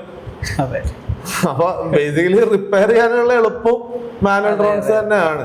അത് മാത്രല്ല അവാറ്റ എന്ന് പറയുന്ന ഒരു സിംഗിൾ ബോർഡാണ് അകത്തിരിക്കുന്നത്. ഈ പറഞ്ഞ വീഡിയോ ട്രാൻസ്മിഷനും പറഞ്ഞ പോലെ റിമോട്ടിന്റെ ട്രാൻസ്മിഷനും ബാക്കി എല്ലാം കൂടെ ഒറ്റ ബോർഡല്ല. ഈവൻ ഗിംബലും ക്യാമറ എല്ലാം ഒറ്റ ബോർഡല്ല. ഇതെന്ന് പറയുന്നത് ക്യാമറയ്ക്ക് ഒരു ബോർഡുണ്ട്, GPS-ന് സെപ്പറേറ്റ് ബോർഡുണ്ട്, റിസീവർ വേറെ ഉണ്ട്, മോട്ടറിന്റെ എല്ലാം കൺട്രോൾ ESC-ക്ക് വേറെ ബോർഡുണ്ട്. മൊത്തത്തിൽ പീസ് സാധനം. അതായത് കസ്റ്റം മെയ്ഡ് സാധനം. നമുക്ക് ഇഷ്ടമുള്ള സാധനം വേറെ വേറെ വെക്കാം. അതെ, ശരിക്കും ഇതൊരു അഡിക്ഷൻ ആണെന്ന്. FPV is an addiction. അത് എത്ര അല്ലാന്ന് പറഞ്ഞാലും അത് അങ്ങനെയാണ്. ഞാനിപ്പോ കഴിഞ്ഞ മാസം അജുവിനെ കണ്ട സമയത്ത് അജു പറഞ്ഞിരുന്നു ഞാൻ കാർ എടുക്കാൻ പോവാൻ, ഞാൻ ഭയങ്കര ടൈറ്റിലാണെന്നൊക്കെ പറഞ്ഞിട്ടുണ്ടായിരുന്നു. അങ്ങനെ അജു കാറൊക്കെ എടുത്തിട്ട് ഇപ്രാവശ്യം വന്ന സമയത്ത് ഇപ്പൊ അജു ലാസ്റ്റ് പർച്ചേസ് ചെയ്തിരിക്കുന്നത് 1.5 ലക്ഷത്തിന്റെ ഡ്രോൺ FPV വേറെ പർച്ചേസ് ചെയ്തിട്ടാണ് വന്നിരിക്കുന്നത്. അപ്പൊ ബേസിക്കലി അത് എത്ര ഫണ്ട് ഉണ്ടെങ്കിലും ഇല്ലെങ്കിലും ഇതൊരു അഡിക്ഷനാ. ഇതിലോട്ട് ഇങ്ങനെ പുതിയ ഡ്രോൺ, ഈ ഡ്രോൺ ഉണ്ടാക്കാം, ഇതെങ്ങനെ ഫ്ലൈ ചെയ്ത് നോക്കണം, അത് എക്സ്പീരിയൻസ് ചെയ്യണം. ലൈക്ക് അങ്ങനെ ഒരു ഫീൽ വരും. പണ്ടൊക്കെ ലൈക്ക് ഞാൻ എൻ്റെ അടുത്ത് സ്കൈസോണിന്റെ മറ്റേ 2016-17 ലൈക്ക് സ്കൈസോണിന്റെ മറ്റേ ഒരു VR ഉണ്ടായിരുന്നില്ല, ഇങ്ങനെ കോബ്രാക്സ് TV. അതായത് അപ്പൊ അതിന് മറ്റേ കറക്റ്റ് മറ്റേ ചാനലൊക്കെ TV-ലും വന്ന പോലെ അവിടുന്ന് ലൈക്ക് അത് മാറി ലൈക്ക് അത് ഷിഫ്റ്റ് ആയി. അന്ന് അതിന് ഫണ്ട് ഇറക്കി. അത് കഴിഞ്ഞ് പിന്നെ ഞാൻ നോക്കുമ്പോ DJന്റെ യൂണിറ്റ് ഇറങ്ങി. അതൊരു നല്ലൊരു മൂവ്മെന്റ് ആയിരുന്നു. സംഭവം DJനെ കളിയാക്കുമ്പോഴേക്ക് അവാട്ടനെ കളിയാക്കുന്നുണ്ടെന്നുണ്ടെങ്കിലും ആ O4 യൂണിറ്റും O3 യൂണിറ്റും ഒക്കെ ഇറക്കിയത്, അതൊരു എയർ യൂണിറ്റ് ഇറക്കിയത്, എയർ യൂണിറ്റ് ഇറക്കിയത് ചേഞ്ച് ആയിരുന്നു ഈ ഫീൽഡിലേക്ക്. ആരും പ്രതീക്ഷിച്ചില്ല. HD ട്രാൻസ്മിഷൻ അതൊരു 40 സെക്കൻഡ് 30 സെക്കൻഡ് മില്ലി സെക്കൻഡിന്റെ ഇറക്കിയതുള്ളതാണ്. അതും ഈ പറഞ്ഞ 10-20 കിലോമീറ്റർ. പക്ഷെ അതും DJന്റെ ഗെയിം ആയിരുന്നു കേട്ടോ. കാരണം DJനെ പുച്ഛിച്ചോണ്ടിരിക്കുകയായിരുന്നു ബേസിക്കലി FPV പൈലറ്റ്. പക്ഷെ അതിന്റെ ഇടയിലാണ് ഇവർ ഇങ്ങനെ ഒരു സാധനം കൊണ്ടുവന്ന് ഇറക്കിയത്. അത് പക്ഷെ ഒരു അടിപൊളി പുതിയ FPV ബിൽഡ് ചെയ്യുന്ന ആളാ. O3 ആണോ O4 ആണോ എന്നാണ് ചോദിക്കണത്. അതെ. ഗോഗിൾസ് നിർബന്ധമായിട്ടും DJ എന്തായാലും എടുക്കണം എന്നുള്ള അവസ്ഥയായി. വേറെ ഒന്നും സത്യം പറഞ്ഞു കഴിഞ്ഞാൽ ഒന്ന് M3 ഇറക്കിയത് 23 രൂപ 22 രൂപയേ ഉള്ളൂ. ആ റേഞ്ചിലോട്ട് ഗോഗിൾസ് ഒരു നല്ല അനലോഗ് ഡിവൈസ് ഇപ്പൊ എടുക്കണമെങ്കിൽ ഡിജിറ്റൽ ലൈറ്റിന്റെ ഇരട്ടി പൈസയാവും. എക്സാക്ട്ലി അതെ അതെ. അതെ. അത് മാത്രമല്ല നേരത്തെ റേസ് എന്ന് പറയുന്ന സാധനത്തിന് 15 മില്ലി സെക്കൻഡ് ഡിലേ ഉള്ള സാധനങ്ങൾ അവർ യൂസ് ചെയ്യുന്നത്. അത് DJ കൊണ്ടുവന്നു. ഓഫർ ഇറക്കിയതോടെ അതിനകത്ത് റേസ് മോഡ് ഉണ്ട്. ഇനിയിപ്പോ ഫ്യൂച്ചറിൽ നമുക്ക് റേസിംഗ് ഒക്കെ HD തന്നെ ചെയ്യാനും പറ്റും. ഇപ്പൊ അനലോഗിലെ റേസിംഗിന്റെ ഇഷ്യൂ എന്ന് വെച്ചിട്ടുണ്ടെങ്കിൽ ഇങ്ങനെ പൊട്ടി പോവും. 90s 80s TV പോലെയാണ് ഗെയിംസ് ഒക്കെ അടിക്കും വിത്ത് ബ്ലാക്ക് ആൻഡ് വൈറ്റ്. ഒരു ബുദ്ധിമുട്ടാണ്, കാണാനും ഒരു ബുദ്ധിമുട്ടാണ്. പക്ഷെ ഇനി ഈ ഫീൽഡിൽ ഉണ്ടാകാൻ പോണത് എന്താണെന്നറിയോ, ശരിക്കും കുറെ ഗേറ്റ് കീപ്പേഴ്സ് വരും. ഗേറ്റ് കീപ്പേഴ്സ് എന്ന് പറഞ്ഞു കഴിഞ്ഞാൽ ഈ പഴയ ടെക്കും പഴയ സാധനങ്ങളും ആണ് നല്ലത്, അതിൽ നിന്നും ഫ്യൂച്ചറായിട്ട് മാറരുത് എന്ന് പറയുന്ന അങ്ങനത്തെ ആൾക്കാരെ ബേസിക്കലി ഗേറ്റ് കീപ്പേഴ്സ് എന്ന് പറയാം. ആ ഗേറ്റ് കീപ്പേഴ്സിനെ കാണാൻ പറ്റും. പക്ഷെ എനിക്ക് തോന്നുന്നു DJ ഔട്ട്സ്മാർട്ട് ചെയ്ത് റേസിംഗിലോട്ട് അടക്കം ഡിജിറ്റൽ ട്രാൻസ്മിഷൻ കൊണ്ടുവരുന്നത് തന്നെയാണ് തോന്നുന്നത്. മിസ്റ്റർ സ്റ്റീലിനെ അറിയാമല്ലേ? പുള്ളിക്കാരൻ DJ നമ്മുടെ എയർ യൂണിറ്റ് കഴിഞ്ഞ് കാഡക്സ് O3 വന്നപ്പോ പോലും പുള്ളിക്കാരൻ അനലോഗ് പിടിച്ചിരിക്കുകയാണ്. പക്ഷെ ഇപ്പൊ പുള്ളിയുടെ വീഡിയോസിലൊക്കെ ഇപ്പൊ ഡിജിറ്റൽ കാണാൻ തുടങ്ങി. ജോഷുവ ബാർഡ്വെൽ അതെ, ആരാ അല്ലാത്ത എല്ലാവരും മാറി ഡിജിറ്റലിലോട്ട് വന്നു. അതൊരു ഗെയിം ചേഞ്ചിങ് ആയിരുന്നു. ഈവൻ ഞാൻ അനലോഗ് പറഞ്ഞത് എപ്പോഴാണ് ഈ റീസെന്റ് ഞാൻ തുടങ്ങിയത് ഡിജിറ്റലാണ്. ഞാൻ O3 തുടങ്ങിയത് തന്നെ. അപ്പം O3 തുടങ്ങിയോണ്ടുള്ള ഗുണമുണ്ട് വേറെ. എനിക്ക് സിഗ്നലിന്റെ പ്രോപ്പർ ആയിട്ട് കാണാൻ പറ്റും. പക്ഷെ ഞാനൊരു കാര്യം പറയട്ടെ, അപ്പൊ അതുകൊണ്ടാണ് നിനക്ക് ക്രാഷ് കുറഞ്ഞിട്ടുള്ളത്. അതെ അതെ, ക്രാഷ് കുറഞ്ഞതിന്റെ മെയിൻ റീസണാണ് ഇത്. ഞാൻ ആ വള്ളിയുടെ കാര്യം പറഞ്ഞില്ലേ, വള്ളിയുടെ ഉള്ളിൽ കൂടെ പോകുമ്പോ ഇവിടെ മൊത്തം മറ്റേ അനലോഗ് ആവും. ഓൾറെഡി കുറെ വരയുണ്ടാണല്ലോ ആ കൂടെ. ഇതിന്റെ ഇത് ഏതാണ് ശരിക്കുള്ള വരെയെന്ന് അത് എനിക്ക് എന്താണെന്ന് അറിയോ, മറ്റേത് ടെൻഷൻ ഇല്ലല്ലോ. ഇത് എന്ന് പറഞ്ഞാൽ കറക്റ്റ് ഇങ്ങനെ ബാലൻസ് ചെയ്യാനുള്ള ടെൻഷനല്ല ഒന്നാമത് നിൽക്കണേ. ഇത് ഒന്നല്ലേ ഇങ്ങനെ ഹൈറ്റ് കൂടും അല്ലെങ്കിൽ ഹൈറ്റ് കുറയും. ആ ടെൻഷന്റെ ഇടയിലാണ് ഇത് കൺട്രോൾ ചെയ്തിട്ട് അതിന്റെ ഉള്ളിൽ കൂടെ കൊണ്ടുപോണ്ടേ. അതിൽ കൂടെ അനലോഗിന്റെ ഗോഗിൾസിന്റെ പ്രശ്നം കൂടെ. അതെ അതെ, ഈ ഹൈറ്റിന്റെ കാരണപ്പോഴാ ഈ പറഞ്ഞ വീഡിയോസ് ചിലപ്പോ നോക്കിയാൽ ഇങ്ങനെ പോകും. അത് പ്യുവർ പ്രാക്ടീസ് ഉണ്ടേ നടക്കുള്ളൂ. പ്രോപ്പർ പ്രാക്ടീസ് എടുത്തില്ലെങ്കിൽ നമ്മളിപ്പോ ഒരു വീടിനകത്തേക്ക് കയറാം. ഇപ്പൊ എന്താ പറയാ, ഫസ്റ്റ് പഠിക്കേണ്ടത് ആക്ച്വലി അതാണ്. അതെ അതെ, ഇപ്പൊ സൈഡിൽ നിന്നൊക്കെ കാറ്റടിച്ചിട്ട് ഇഷ്യൂസ് ഉണ്ടാവും. അപ്പൊ ഡ്രോൺ വിറയ്ക്കും. ആ സമയത്ത് ഡ്രോൺ പൊങ്ങി താഴെ ചെയ്യും. അത് നമ്മൾ ത്രോട്ടിൽ കൺട്രോൾ ചെയ്യണം. ഇപ്പൊ ഞാൻ പറഞ്ഞിട്ട് നല്ല പവർ ഉണ്ട്. എനിക്ക് റിയലൈസ് വന്നപ്പോ എനിക്ക് മെയിൻ ഇഷ്യൂ വന്നത് ഡ്രോണിന്റെ പവർ കൂടുതൽ കാരണം എനിക്ക് ഇതിനെ കൺട്രോൾ ചെയ്യാൻ പറ്റുന്നില്ല. കുറച്ച് തൊട്ട് അങ്ങ് പോവാ. അപ്പൊ അതിനെ ഞാൻ കൺട്രോൾ ചെയ്യണം. അതൊരു വലിയ ടാസ്ക് ആയിരുന്നു. അത് പഠിച്ചു വന്നപ്പോഴത്തേക്ക് ഏകദേശം ഒരു മാസം കഴിഞ്ഞു. ഒരു മാസം എന്ന് പറയുന്നത് ഈ 6000 മണിക്കൂർ കഴിഞ്ഞിട്ടാണ്. അപ്പം ബേസിക്കലി സിമുലേറ്റർ കളിക്കാണ്ട് ഈ സാധനത്തിനെ പറ്റി ആലോചിക്കാലും വേണ്ട. അല്ലെങ്കിൽ സംഭവിക്കാൻ പോകുന്ന വെച്ചാൽ നിങ്ങളുടെ കയ്യിൽ കുറച്ച് ഫണ്ടുണ്ട്, നിങ്ങൾ സാധനമൊക്കെ വാങ്ങിച്ച് ആരെക്കൊണ്ടെങ്കിലും ഡ്രോൺ ബിൽഡ് ചെയ്യിപ്പിച്ച് നിങ്ങൾ പറത്തും, ഇടിക്കും, ക്രാഷ് ആവും. 110% ഫസ്റ്റ് ഫ്ലൈയിൽ തന്നെ ക്രാഷ് ആവും. ഇപ്പൊ പറഞ്ഞ സിമുലേറ്റർ ഫ്ലൈയിങ് ഇല്ലെങ്കിൽ അത് കഴിഞ്ഞ ശേഷം വീണ്ടും ഇടിക്കും. നിങ്ങൾ വീണ്ടും റിപ്പയർ ചെയ്യാൻ വേണ്ടി കൊടുക്കും. പാർട്സ് പറഞ്ഞാൽ ഏകദേശം 1-2 വീക്കിന്റെ ടൈം എടുക്കും. അപ്പൊ തന്നെ വെറുതെ ഈ സാധനം. അപ്പൊ പ്രോപ്പർ ആയിട്ട് സിമുലേറ്റർ ആയിട്ട് പോവാണെങ്കിൽ നിങ്ങളുടെ ഹോബി എന്ന് പറയുന്ന സാധനം നല്ല യൂട്ടിലൈസ് ചെയ്യാൻ. ഏറ്റവും വലിയ പ്രശ്നം എന്താണെന്ന് അറിയോ, ഈ ക്രാഷ് ആവണത്. അതെ അതെ, ഈ ക്രാഷ് ആയി കഴിഞ്ഞാൽ ഇതിന്റെ പാർട്സ് കിട്ടാനുള്ള പണി, ഇത് റിപ്പയർ ചെയ്യാൻ അറിയാത്തതിന്റെ പണി. ഇനി റിപ്പയർ ചെയ്യാൻ അറിയണ ആൾക്കാരാണെന്നുണ്ടെങ്കിലോ അവരടുത്ത് ഇത് കൊടുത്തിട്ടുള്ള ഡിമാൻഡിന്റെ പണി. കൊടുത്തിട്ട് അല്ലാതുണ്ടെങ്കിൽ ആ പാർട്ട് വരാൻ വെയിറ്റ് ചെയ്യുക. ഇതല്ലാണ്ട് ഒരു ഓപ്ഷനും ശരിക്കും ഉണ്ടാവില്ല. പയ്യെ നമ്മളതങ്ങ് വെറുക്കാൻ തുടങ്ങും. വെറുക്കും. അങ്ങനെയാണ് ശരിക്കും ഈ ഒരു കുറേ DJ പൈലറ്റ്സ് ഇപ്പൊ FPV-ലോട്ട് വന്നിട്ടുണ്ടായിരുന്നു. അതെ, അത് മൊത്തം അവാട്ടയിലോട്ട് മാറി. ഇപ്പൊ എന്താന്ന് വെച്ച് കഴിഞ്ഞാൽ ഇനി അവാട്ട ക്രാഷ് ആകുമ്പോ അതൊന്നും നിർത്തും. അതായത് ഇതിന്റെ ഒരു സാച്ചുറേഷൻ പോയിന്റ് ശരിക്കും ഇങ്ങനെ കേറി വരുന്നുണ്ട്. പക്ഷെ അത് കഴിഞ്ഞിട്ട് ഒരു പോയിന്റിൽ അത് നിൽക്കും. കാരണം എന്താ വെച്ചാൽ അത്രയും ട്രൂ പാഷൻ ഉണ്ടെങ്കിൽ മാത്രമേ ഒരു FPV പൈലറ്റ് ആയിട്ട് കരിയർ ബിൽഡ് ചെയ്ത് കൊണ്ടുപോകാൻ വേണ്ടിയിട്ട് പറ്റത്തുള്ളൂ. ഇപ്പൊ ഞാൻ കണ്ടു, ഇപ്പൊ നമ്മളിപ്പോ പറഞ്ഞ പോലെ അവാറ്റയിലെ നോർമൽ മോഡിന്റെ DJ ഫ്ലൈ ചെയ്യുന്ന പൈലറ്റ്സ് ഉണ്ട്. അവരും പയ്യെ മാറ്റി തുടങ്ങിയിട്ടുണ്ട്. പക്ഷെ മെയിൻ പ്രശ്നം ക്രാഷ് ആവുന്നുണ്ട്. കാരണം മാനുവൽ മോഡില് ഇത് കഴിഞ്ഞിട്ടുള്ള അവാറ്റ. കാരണം അവാറ്റയില് പെർഫോമൻസ് ഇല്ല, പവർ ഇല്ല. അപ്പൊ പിന്നെ ആക്രോ മോഡ് എന്നുള്ള കാര്യം ആലോചിക്കാലും വേണ്ട, അവിടെ നടക്കില്ലത്. അല്ല പിന്നെ DJ ഒരു ഇമ്പ്രൂവ്മെന്റ് കൊണ്ട് സാധനം ഇറക്കണം. അവാട്ട 2 ആക്ച്വലി അവാട്ട 1-നേക്കാൾ പ്രോപ്പോർഷൻ കാര്യങ്ങളൊക്കെ കുറവാണ്. ഫ്ലൈ ചെയ്യാൻ ആക്ച്വലി നല്ലതാട്ടോ. പക്ഷെ എന്നാ എന്ത് പറഞ്ഞാലും ഒരു പവർ ഇല്ല, ഒരു സുഖമില്ല. നമുക്ക് ആ ഒരു ഫീല് കിട്ടില്ല ഫ്ലൈ ചെയ്യുമ്പോഴത്തേക്കും. അപ്പൊ എന്താണേലും സിനിമാറ്റിക് ഷോട്ട്സ്, ഇന്റീരിയർ പരിപാടി, ആ ഒരു മൂഡ്. ഇപ്പൊ ഒരു വെഡിങ് കമ്പനി അല്ലേ, അല്ലെങ്കിൽ ചെറിയൊരു പ്രൊഡക്ഷൻ ഹൗസ്, അങ്ങനത്തെ ഒരു പരിപാടിയൊക്കെ ആണെന്നുണ്ടെന്നുണ്ടെങ്കിൽ ഇപ്പൊ അത് ഓക്കെ ആയിട്ട്. എന്നാലും ഒരു മൂവ് കിട്ടില്ല. ആ ഒരു നമ്മൾ എക്സ്പെക്ട് ചെയ്യുന്ന FPV ഔട്ട്പുട്ട് കിട്ടത്തില്ല. ഇപ്പൊ ജസ്റ്റ് ഇൻഡോർ മാത്രമല്ലല്ലോ, ഔട്ട്ഡോറിലും പരിപാടികളൊന്നും അതൊന്നും ഇതിൽ പ്രോപ്പർ ആയിട്ട് കിട്ടത്തില്ല. അതെ, ഇപ്പൊ ശരിക്കും ഇപ്പൊ അങ്ങനെ ഇൻഡോർ ഇപ്പൊ നോക്കുകയാണെന്നുണ്ടെങ്കിൽ ഇപ്പൊ അത് നോക്കേണ്ട കാര്യമൊന്നും വരുന്നില്ല. കാരണം ശരിക്കും ഇപ്പൊ ലിയോ മൂവിയിലുള്ള ആ ഒരു ഷോട്ട് അതിപ്പോ ഇൻഡോർ ഫ്ലൈ ചെയ്തതാ. അത് ഒരിക്കലും എനിക്ക് തോന്നുന്നില്ല അവരെന്തായാലും സിനി ലിഫ്റ്റേഴ്സ് ആവും യൂസ് ചെയ്തിട്ടുണ്ടാവില്ല. റെഡ് കോമോഡാണ് യൂസ് ആ ഷോട്ടൊക്കെ ശരിക്കും എന്നാ സ്മൂത്ത് ആയിട്ട് ഫുൾ ഓഫ് ചെയ്തിട്ടുള്ളത് കറക്റ്റ് ആണ്. പിന്നെ ഇതൊരു ശരിക്കും ഒരു ഫീലാ ഫ്ലൈ ചെയ്യണ സമയത്ത്, അത് കഴിയണ സമയത്ത് നമ്മള് പറക്കണ ഒരു ഫീലാണ്. അത് എങ്ങനെ ഈ വീഡിയോയില് പറഞ്ഞ് മനസ്സിലാക്കുന്ന അറിയാൻ പാടില്ല. അത് നിങ്ങൾ ഗോഗിൾസ് വെച്ചൊരു നല്ല വീഡിയോ കണ്ടതൊക്കെ ആ ഫീല് മനസ്സിലാവും. തിയേറ്റർ എക്സ്പീരിയൻസ് പ്ലസ് നമ്മുടെ കയ്യിൽ കൺട്രോൾ ഉള്ളതിന്റെ ഒരു ഫീല് വേറെ. ഒരു ഫൈറ്റർ ജെറ്റ് ഒക്കെ അത് എക്സാക്ട്ലി അങ്ങനെ തന്നെ പറയാം. കാരണം അത്ര സ്പീഡിലല്ലേ ഇത് പോകുന്നത്. പിന്നെ അതുപോലെ തന്നെ പിന്നെ പറയാൻ വന്ന കാര്യം എന്താണെന്ന് വെച്ച് കഴിഞ്ഞാൽ അജു ആക്ച്വലി നമ്മുടെ കൂടെ ബാച്ച് എടുക്കാൻ വേണ്ടിട്ട് ക്ലാസ് എടുക്കാൻ വേണ്ടിട്ട് ഉണ്ടായിരുന്നു ടോണി മാഷിന്റെ കൂടെ. അതിന്റെ എക്സ്പീരിയൻസും കാര്യങ്ങളൊക്കെ എങ്ങനെ ഉണ്ടായിരുന്നു ഒരു മൊത്തത്തിലുള്ള ഒരു അറ്റ്മോസ്ഫിയർ പരിപാടി. ഇങ്ങനത്തെ ഒരു സാധനം കുറച്ച് മുന്നേ വരേണ്ടതായിരുന്നോ? അതെ, കാരണം ഇപ്പം FPV അധികം ആൾക്കാർ കണ്ടിട്ടില്ല. അപ്പം എവിടെയെങ്കിലൊക്കെ പോവുകയാണെങ്കിൽ തന്നെ ആൾക്കാർ ചോദിക്കുന്നത് എങ്ങനെ ഇത്ര സ്പീഡിൽ പോകുന്നേ, ഇതെന്താ ഇത്ര സംഭവം, ഇതെങ്ങനെ കറങ്ങി തിരിഞ്ഞു, കാരണം ഇവരാരും കണ്ടിട്ടില്ല. ഒരു എക്സൈറ്റ്മെന്റ് ഉണ്ട്. ഇപ്പം നമ്മളൊരു സ്ഥലത്ത് വയ്ക്കും, നമ്മുടെ ഫോക്കസ് ഷൂട്ടിലായിരിക്കും, അല്ലെങ്കിൽ നമ്മൾ വന്ന പരിപാടി കഴിഞ്ഞിട്ട് നമുക്ക് പോകും. നമുക്ക് ഇവർക്ക് ഒരുപാട് പറഞ്ഞു കൊടുക്കാനും പറ്റത്തില്ല, നമുക്ക് ടൈം ഇഷ്യൂസ് ഉണ്ടല്ലോ. അപ്പം അവർക്കത് പറഞ്ഞു കൊടുക്കാൻ പറ്റാത്തൊരു പ്രശ്നം എനിക്ക് ഇവിടെ തീർന്നു. ഇവിടെ പാഷനേറ്റ് ആയിട്ട് വന്ന ആൾക്കാരാണ് കൂടുതൽ. അതാണ് എനിക്ക് മെയിൻ ആയിട്ട് എനിക്കൊരു ഇൻട്രസ്റ്റ് വന്നത്. അപ്പൊ അങ്ങനെയുള്ള ഒരാൾക്ക് പറഞ്ഞു കൊടുക്കുമ്പോൾ നമുക്ക് വേറൊരു ഫീലാണ്. ഭയങ്കര ഇൻട്രസ്റ്റ് ആയിരുന്നു നമ്മുടെ സ്റ്റുഡൻസ് എല്ലാം. അവര് ഭയങ്കര എക്സൈറ്റഡ് ആയിട്ടായിരുന്നു ഇത് പറക്കുന്ന കാണുമ്പോഴൊക്കെ. പിന്നെ അവരെ ഇതിൽ പഠിപ്പിക്കാൻ പഠിപ്പിച്ചതൊക്കെ വല്ലാത്തൊരു എക്സ്പീരിയൻസ്. എനിക്കും ഭയങ്കര സന്തോഷം ഉണ്ടായിരുന്നു. അവരെ പഠിപ്പിക്കാൻ പറ്റി. മോറോവർ അവർക്ക് എന്താണ് എക്സാക്ട് ആണെന്ന് പറഞ്ഞു കൊടുക്കാൻ പറ്റി. അതൊരു നല്ല എക്സ്പീരിയൻസ് തന്നെ എനിക്കും. നമ്മള് മോസ്റ്റ്ലി എല്ലാ FPVസും നമ്മൾ മാനുവൽ FPVs ആണ് പഠിപ്പിക്കുന്നത്. അവട്ടെ ഫ്ലൈ ചെയ്യാൻ കൊടുക്കും, അത് എക്സ്പീരിയൻസ് ചെയ്യാൻ കൊടുക്കും. പക്ഷെ അവരെ പഠിപ്പിക്കുന്നത് മാനുവൽ FPVs ആണ് പഠിപ്പിക്കുന്നത്. അതാണ് പഠിക്കേണ്ടത്. ശരിക്കും ഇത് തുടങ്ങിയത് തന്നെ എന്ന് പറഞ്ഞു കഴിഞ്ഞാൽ എന്താന്ന് വെച്ച് കഴിഞ്ഞാൽ ഞാൻ പറഞ്ഞല്ലോ നേരത്തെ, ഞാൻ ഫ്ലൈ ചെയ്യുന്ന സമയത്ത് ഞാൻ ക്രാഷ് ആയിട്ട് ഞാൻ ഇതേപോലെ കഷ്ടപ്പെട്ടിട്ടുണ്ട്. പക്ഷെ അതുകൊണ്ട് ഒരു മാനുവൽ FPV പൈലറ്റ് ആണെന്നുണ്ടെന്നുണ്ടെങ്കിൽ എന്ത് വരികയാണെന്നുണ്ടെങ്കിലും അത് റിപ്പയർ ചെയ്യാനും അവൻ പഠിച്ചിരിക്കണം. അത് നിസ്സാര പരിപാടിയുള്ളൂ. അത്ര റോക്കറ്റ് സയൻസ് പരിപാടിയൊന്നുമില്ല. ആകെ എത്ര ബോർഡ് ഉണ്ട്? ഒരു 5-6 ബോർഡ് ഉണ്ട്. ആ ബോർഡിന്റെ കണക്ഷൻ ഡയഗ്രാം നോക്കിയിട്ട് സോൾഡർ ചെയ്യണം, അത്രേ ഉള്ളൂ. അപ്പൊ അത് പഠിച്ചെടുക്കുക, അതിന്റെ പ്രോഗ്രാമിംഗ് സൈഡ് നോക്കുക, എന്നിട്ട് സിമുലേറ്ററിൽ കറക്റ്റ് പ്രാക്ടീസ് ചെയ്യുക. എനിക്ക് തോന്നുന്നു ഇപ്പൊ നമ്മുടെ വരുന്ന സ്റ്റുഡൻസിന്റെ ഒക്കെ ക്രാഷ് റേറ്റ് ഭയങ്കര കുറവാണ്. അതെ, വളരെ കുറവാണ്. നമ്മള് ലാസ്റ്റ് ക്ലാസ്സിൽ ആരും ക്രാഷ് ആക്കിയിട്ടില്ല. ഇല്ല.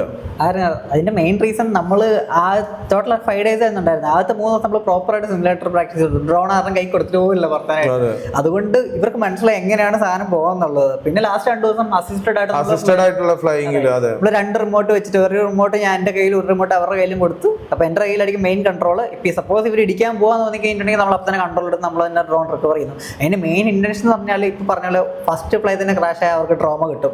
അത് നമ്മളവിടെ ഒഴിവാക്കുമായിരുന്നു. പിന്നെ മെയിൻ ഇവര് നല്ലപോലെ സിമുലേറ്റർ കളിച്ചിട്ടോ. ഞാൻ എക്സ്പെക്ട് ചെയ്തില്ല. ചിലരെ ഞാൻ പേരൊന്നും പറഞ്ഞില്ല, ചിലർ ഞാൻ എക്സ്പെക്ട് ചെയ്തില്ല. അവരാണ് എന്നെ ഞെട്ടിച്ചത്. കിട്ടില്ലായിട്ട് പറത്തി അവരൊക്കെ. എനിക്ക് കൺട്രോൾ എടുക്കേണ്ടി പോലും വന്നില്ല, അവർ അതുപോലെ പറത്തി. അതിലൊക്കെ എനിക്ക് ഭയങ്കര സന്തോഷം ഉണ്ടായിരുന്നു. ഇപ്പോഴും അവര് എനിക്ക് തോന്നുന്നു ഒരാള് ഡ്രോൺ ബിൽഡ് ചെയ്യാൻ പോകുന്നുണ്ട്. എല്ലാവരും ഈ ഫീൽഡിൽ തന്നെ. നമ്മുടെ പയ്യനില്ലേ, അയ്യോ സൂര്യജിത്ത്, നമ്മുടെ സൂര്യജിത്ത് ഞാൻ നോക്കുമ്പോണ്ട് ഫുള്ള് ട്രാക്ക് ഒക്കെ സെറ്റ് ചെയ്തിട്ടിരിക്കണം. എനിക്കോണം അവനൊക്കെ ഫ്യൂച്ചർ പൈലറ്റ്സാ. ഉറപ്പായിട്ടും നല്ല പാഷൻ സ്കില്ലും ഉണ്ട്. ഫ്ലൈയിങ് പക്കയാണ്. അതെ, അവന് എന്നെ ഞെട്ടിച്ചുള്ള ഒരാൾ അവനുമാണ്. അതെ, ആൽവിന് അവരൊക്കെ അടിപൊളി. ശരി, ആൽവിൻ ഞെട്ടിച്ചു ശരിക്കും പറഞ്ഞു. ശരിക്കും നമ്മൾ ആകെ ഒരു മന്ത്ലി ഒരു 5 കുട്ടികൾ 6 കുട്ടികളൊക്കെ ശരിക്കും FPV പഠിപ്പിക്കണുള്ളൂ. ആ 6 കുട്ടികൾ എന്ന് പറഞ്ഞു കഴിഞ്ഞാല് ശരിക്കും പാഷനേറ്റ് ആണെന്നുണ്ടെങ്കിൽ മാത്രമേ നമ്മൾ ബാച്ചിലോട്ട് വലിച്ചിടുള്ളൂ. കാരണം അല്ലെങ്കിൽ അവരുടെ ടൈം വേസ്റ്റ്, നമ്മുടെ ടൈം വേസ്റ്റ്. പറഞ്ഞ അവർക്ക് മനസ്സിലാവുന്നുണ്ട് തലേ. കാരണം ഇവർക്ക് ഈ ഒരു സംഭവം പാഷൻ പ്ലസ് ഇൻട്രസ്റ്റ് പ്ലസ് പൈസ, ഈ 3 സംഭവം ഇല്ലാണ്ട് നടക്കില്ല. നട്ടപ്പെട്ടില്ലാത്ത കേസാണ്. പക്ഷെ അതേപോലെ പൈസ ഉണ്ടാക്കുകയും ചെയ്യാം കേട്ടോ. അതെ, നമ്മൾ പ്രോപ്പർ ആയിട്ട് ഈ ട്രാക്കിലേക്ക് വന്നിട്ടുണ്ടെങ്കിൽ നല്ല പൈസ ഉണ്ടാക്കാനും പറ്റും. കാരണം ആൾക്കാർക്ക് നല്ല ഷോട്ട് എടുക്കുന്ന ആൾക്കാരെ വേണം. ഇപ്പൊ റിക്വയർമെന്റ് ഇഷ്ടം പോലെ വരുന്നുണ്ട്. ഇപ്പൊ മൂവീസിലാണെങ്കിലും ഇപ്പൊ പണ്ടത്തെ പോലെ നോർമൽ ഡ്രോണിന്റെ ആ ഒരു ഡിമാൻഡ് ഇടിഞ്ഞു തുടങ്ങി. FPV ആണ് വേണ്ടത്. കാരണം അതാ എക്സൈറ്റ് ചെയ്യിക്കുന്നത് മൂവ്മെന്റുകള്. അതേപോലെ തന്നെ സ്റ്റോറി ടെല്ലിംഗ് ഒക്കെ ഭയങ്കര രസാണേ. കണ്ടിന്യൂസ് ഷോട്ട്സിൽ നമുക്ക് കറക്റ്റ് ജിബോ ഇതൊക്കെ വെച്ച് പോണ അതേ സാധനം നമുക്ക് ശരിക്കും FPV പുൾ ഓഫ് ചെയ്തിട്ട് എടുക്കാൻ പറ്റും എന്നുള്ളതാണ്. അജു, നിന്റെ ശരിക്കും നിന്റെ ഒരു ഭാവി പ്ലാൻ എന്താ? നീ IT തന്നെ കണ്ടിന്യൂ ചെയ്യോ? എനിക്കിപ്പോഴും ഭയങ്കര സർപ്രൈസിങ് ആയിട്ടുള്ള ഒരു കാര്യമാണ് അത് അല്ലേ. ഞാനത് പറഞ്ഞതിന്റെ പ്രശ്നമാണ്. അതെ, ഓക്കെ. അതുപോലെ കാരണം എനിക്ക് തോന്നുന്നു മേ ബി നിന്റെ IT-യും നിന്റെ ഒരു പാഷൻ തന്നെ ആവണം, അല്ലെങ്കിൽ ഒരിക്കലും ഒരു IT-യിലും ഇതിലുമായിട്ട് കൊണ്ടുപോകാൻ വേണ്ടിട്ട് പാടാവും അല്ലെ. IT ഞാൻ ആക്ച്വലി എംബഡഡ് ആണ്, എനിക്ക് പ്യുവർ സോഫ്റ്റ്വെയർ അല്ല ഞാൻ. അതുകൊണ്ട് എനിക്ക് ഇൻട്രസ്റ്റ് ഉണ്ട്. എനിക്ക് ബേസിക്കലി ഡ്രോണിന്റെ ഹാർഡ്വെയർ, എനിക്ക് ഹാർഡ്വെയറിലാണ് താല്പര്യം. ഞാൻ പറഞ്ഞില്ല, ഞാൻ ഇലക്ട്രോണിക്സ് ബാക്ക്ഗ്രൗണ്ടിൽ നിന്നാണ്. അപ്പം എനിക്ക് ഹാർഡ്വെയർ ഇഷ്ടമാണ്, അതും എന്റെ ഒരു പാഷനാണ്. പക്ഷെ ഡ്രോണിലേക്ക് വന്നപ്പോഴത്തേക്ക് അത് മെയിൻ പാഷനായി. ഫ്യൂച്ചറിലേക്ക് ഡ്രോൺ സൈഡിലേക്ക് തന്നെ പോകണമെന്നാണ് ആഗ്രഹം. അതായത് നിനക്ക് ഏതെങ്കിലും ട്രാവൽ ഡെസ്റ്റിനേഷൻസോ അല്ലെങ്കിൽ ഡ്രീം ഷോട്ട്സോ എന്തെങ്കിലും ഒരു കണ്ടന്റ് ക്രിയേറ്റർ ആവണം തന്നെയാണ് ആഗ്രഹം. അത് ഓൾറെഡി ആണ്. പക്ഷെ സ്റ്റിൽ എവിടെയെങ്കിലും ഡ്രീം ഷോട്ട്സോ കാര്യങ്ങൾ എന്തെങ്കിലും കണ്ടുവച്ചിട്ടുണ്ടാവും? ഉണ്ട്. ഇന്ത്യയിലാണെങ്കിൽ എനിക്ക് മഹാരാഷ്ട്രയിൽ പോകണമെന്നുണ്ട്. മഹാരാഷ്ട്രയിൽ കുറെ വാട്ടർഫാൾ, കുംഭെ വാട്ടർഫാൾസ് ഉണ്ട്, പിന്നെ നമ്മുടെ രാജ്ഘട്ട് ഫോർട്ട്. ഈ മൺസൂൺ ഒന്ന് ഒതുങ്ങിയിട്ട് അങ്ങോട്ടാണ് പോണത്. അവിടെ അതേപോലെ തന്നെ നമ്മുടെ ആ ഒരു ട്രക്ക് ഉണ്ടല്ലോ, കുദ്രേമുഖ് എന്ന് പറഞ്ഞിട്ടൊരു ട്രക്കൊക്കെ ഉണ്ട് അവിടെ. മെയിൻ കോട്ടകളും വാട്ടർഫാൾസും. ഓക്കെ, ഓൾറെഡി ഡ്രോൺ ഒക്കെ സെറ്റ്. ഇതൊക്കെ ഫുൾ വാട്ടർ പ്രൂഫ് ആണ്, അതിനുവേണ്ടി തന്നെ വെച്ചേക്കുന്ന ഡ്രോൺസ് ആണ്. ഈ വാട്ടർഫാൾ കുറച്ച് ഷോട്ടുകൾ വരാനിരിക്കുന്നേ ഉള്ളൂ. എനിക്ക് ഇന്ത്യയിൽ അങ്ങനത്തെ ഷോട്ടുകൾ വന്നിട്ടില്ല അധികം. ഈ പറഞ്ഞ എല്ലാ വാട്ടർഫാൾസും നമ്മൾ ഇത്തവണ എക്സ്പ്ലോർ ചെയ്യും. കഴിഞ്ഞ തവണ ഡിലേ ആയിപ്പോയി. കഴിഞ്ഞ തവണ നമ്മളെല്ലാം സെറ്റ് ആക്കാൻ നോക്കി വെള്ളമൊക്കെ തീർന്നു. ശരിയാ, എനിക്ക് ഓർമ്മയുണ്ട് നിങ്ങൾ കുറെ പ്ലാൻ ഇട്ട് പോണ സമയം. ഞാൻ ആ സമയത്ത് ഇവിടെ ഡ്രോൺ മാച്ച് സെറ്റ് ചെയ്യാൻ വേണ്ടിട്ട് കഷ്ടപ്പെട്ടോണ്ടിരിക്കുന്ന സമയം. ആ സമയത്ത് ഞാൻ നോക്കുമ്പോ നീയൊക്കെ ഫുൾ ട്രാവൽ ചെയ്ത് നടക്കണം. സത്യം പറഞ്ഞു കഴിഞ്ഞാൽ കമ്പനി സ്റ്റാർട്ടപ്പ് എന്നുള്ളൊരു മൈൻഡ് സെറ്റിലോട്ട് വന്നതോട് കൂടിയിട്ട് ശരിക്കും എന്റെ ഒരു ട്രാവലിംഗ് എന്നുള്ള ഒരു സാധനം അവിടെ നിന്നുപോയി. അതിന്റെ മുന്നേക്ക് ശരിക്കും ഫ്രീലാൻസ് ആയി വർക്ക് ചെയ്യുന്ന സമയത്ത് ശരിക്കും ഏറ്റവും കൂടുതൽ ട്രാവൽ ചെയ്യാൻ പറ്റും. അത് ശരിക്കും ആ ഡിഫറൻസ് ആട്ടോ. അതായത് ഒരു ബിസിനസ് പെർസ്പെക്റ്റീവില് കാണാം, അല്ലാന്നുണ്ടെന്നുണ്ടെങ്കിൽ ശരിക്കും ഒരു ഫ്രീലാൻസർ എന്നുള്ള പെർസ്പെക്റ്റീവില് കാണാം. ഫ്രീലാൻസർ ആണെന്നുണ്ടെങ്കിൽ ശരിക്കും ഒരുപാട് ട്രാവൽ ചെയ്യാൻ വേണ്ടിട്ട് പറ്റുമായിരുന്നു. ഇപ്പൊ ഒരു സ്റ്റാർട്ടപ്പ് എന്നുള്ള രീതിയിലോട്ട് ആയതോട് കൂടിയിട്ട് ശരിക്കും ഇവിടെ തന്നെ ആയി കുറച്ചൊന്ന് സ്റ്റക്കായി. പക്ഷെ എന്റെയും പ്ലാൻ അത് തന്നെയാണ്. വൺസ് ഇതിനൊന്ന് ഓട്ടോമേറ്റ് ചെയ്ത് കഴിഞ്ഞാൽ പിന്നെയും കണ്ടന്റ്സ് എടുക്കാൻ വേണ്ടിട്ട് ട്രാവൽ ചെയ്ത് തുടങ്ങണം. അതെ. അതുപോലെ തന്നെ അജുന്റെ അടുത്ത് ഇനി എനിക്ക് ചോദിക്കാനുള്ളത്, ഒരു ഫ്യൂച്ചർ FPV പൈലറ്റ്സിനുള്ള അഡ്വൈസ് എന്താവും? എങ്ങനെ തുടങ്ങി എങ്ങനെ പരിപാടി അവസാനിപ്പിക്കുന്നതാണ് നല്ലത്? ഓക്കെ, അതൊരു നല്ല ചോദ്യമാണ്. ഫസ്റ്റ് ചെയ്യേണ്ട കാര്യം നേരെ പോയിട്ട് ഒരു റിമോട്ട് വാങ്ങിക്കുക. റിമോട്ട് വാങ്ങിച്ചിട്ട് ഒരു സിമുലേറ്റർ പർച്ചേസ് ചെയ്യുക. ഇപ്പൊ സ്റ്റീം ആപ്ലിക്കേഷൻ ഉണ്ട്, ഗെയിം കളിക്കുന്നവർക്ക് അറിയാം. സ്റ്റീം എന്നൊരു ആപ്ലിക്കേഷൻ ഉണ്ട്. ഈ ആപ്ലിക്കേഷൻ PC-യിൽ ഡൗൺലോഡ് ചെയ്യുക. മാക് ആണെങ്കിലും വിൻഡോസ് ആണെങ്കിലും സ്റ്റീം ഇൻസ്റ്റാൾ ചെയ്യുക. സ്റ്റീം ഒരു പ്ലേ സ്റ്റോറിലെ ആപ്പ് സ്റ്റോർ പോലത്തെ ഒരു സംഭവമാണ്. ഗെയിമിന് വേണ്ടിയിട്ടുള്ളതാണ്. അത് ഓപ്പൺ ചെയ്യുക. അതിനകത്ത് അൺക്രാഷ്ഡ്, ലിഫ്റ്റ് ഓഫ്, ട്രൈപ്പ് ഇങ്ങനത്തെ ഗെയിംസ് കിട്ടും. അത് ചെറിയ എമൗണ്ടേ ഉള്ളൂ. ക്രാക്കഡ് വാങ്ങാൻ നിൽക്കണ്ട, കാരണം അതിന് പ്രോപ്പർ അപ്ഡേറ്റ്സ് ഇവർ തരുന്നുണ്ട്. അപ്പം അത് വാങ്ങിക്കുക. 700-800 റേറ്റ് ഉള്ളൂ.